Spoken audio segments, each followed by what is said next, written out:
गेली 15 वर्ष आम्ही ही पाण्याची टाकी वापरतोय. त्याचे हाल बघा तुम्ही कसे झालेले आहेत. उन्हाने पूर्ण ही टाकी फाटलेली होती, तडकलेली होती. म्हणजे 15 वर्ष आम्ही ही टाकी वापरत होतो. आता तुटली होती ती आणि बदलायची होती. म्हणून ही 2000 लिटरची समृद्धीची टाकी घेतलेली आम्ही आणि ती होती ती 1000 लिटरची. एकदम साधी होती ती.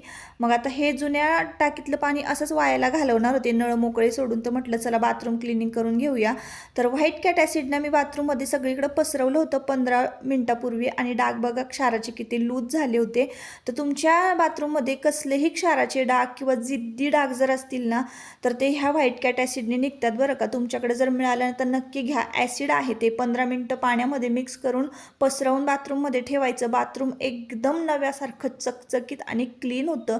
याशिवाय प्लॅस्टिकचे जे टब आपल्याकडे असतील किंवा बाकी आपण ज्या बाथरूममध्ये वस्तू वापरतो त्याच्यावर जर क्षाराचे डाग पडलेले असतील ना, तर ते सुद्धा याने निघून जातात आणि बाथरूम एकदम चकाचक नव्यासारखं होतं.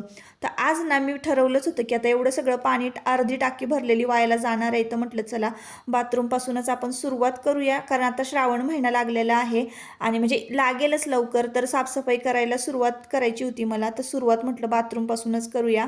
तसं वरच्यावर बाथरूम आपण थोडंफार क्लिनिंग करतोच, पण पूर्ण डीप क्लीन असं करता येत नाही. आज ना पूर्ण म्हणजे बाथरूममधली वॉशिंग मशीन बाहेर काढली होती. संपूर्ण सगळ्या वस्तू काढून वरपासून खालपर्यंत सगळ्या टाईल्स घासून काढल्या होत्या. जे पण आपण वापरतो बाथरूममध्ये वस्तू, अंघोळीचा टप असू दे, मग असू दे, साबणाचं खोक, बसायचा स्टूल, हे सगळं चकाचक घासून काढलं होतं आज आणि इतकं छान चमकत होतं ना बाथरूम.